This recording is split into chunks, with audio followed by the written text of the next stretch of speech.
পরিচালকের পিটুয়া বাহিনী।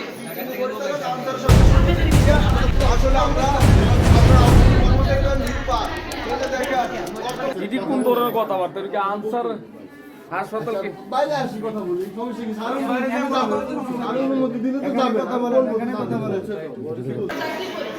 এখানে আমরা যত দুধ ময়লা রোগীর ভূমি রক্ত পানি যা আছে সব আমরা কাঁচাই, কিন্তু আমাদের প্রতি কি কারো সহানুভূতি হয় না? কেউ কি আমাদের প্রতি আপনারা দাঁড়াবেন না? বাংলাদেশের মানুষ কি নাই আমাদের পাশে দাঁড়ানো?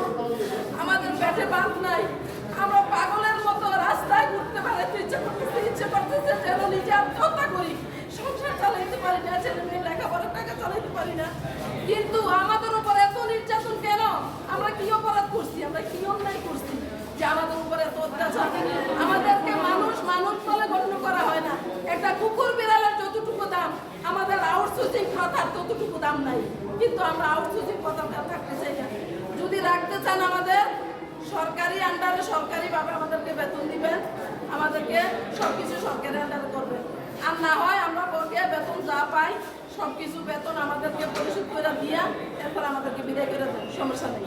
আমরা শুধু বেতনের আশায় বিনা বেতনে এই প্রতিষ্ঠানে আমরা আজকে 2টা বছর 21 মাস আমরা চাকরি করতেছি, শুধু এই আশায় আমাদের চাকরি বহাল হবে, আমাদের বেতন বহাল হবে, আমাদের বকেয়া বেতন পরিশোধ হবে।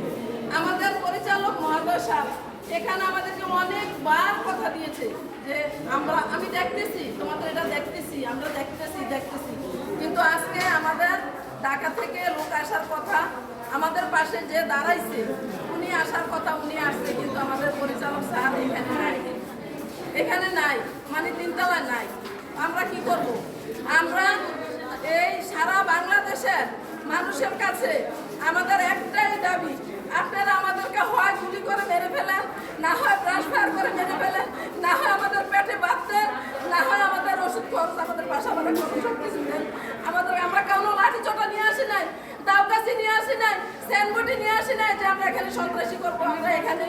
আমরা এখানে কাউকে কোপ দিব, কাউকে বাড়ি দিব, কাউকে মাথায় বাড়ি দিব, আমরা এই জন্য আসি না। আমরা এসেছি আমাদের পেটের জন্য। আমাদের পেটে ভাত নাই, লাখ 1,50,000 60,000 টাকা বেতন পাইয়া মানুষ চলতে পারে না। আর আমরা কিভাবে আউটসোর্সিং চলি? আমাদের পেটে ভাত কোথা থেকে আসে বিনা বেতনে? তারপরও আমাদের প্রতি কোনো সহানুভূতি নাই। বাংলাদেশের 68,000 মানুষের কাছে আমাদের এটাই দাবি, আপনাদের উপর সালাম, আপনারা আমাদের বিচার করবেন, এটা দেখবেন। উপদেষ্টা নাহিদুল ইসলাম স্যারের কাছে বহুবার আমরা গেছি, আমরা বলছি, ডক্টর ইউনূসের কাছে আমরা বহু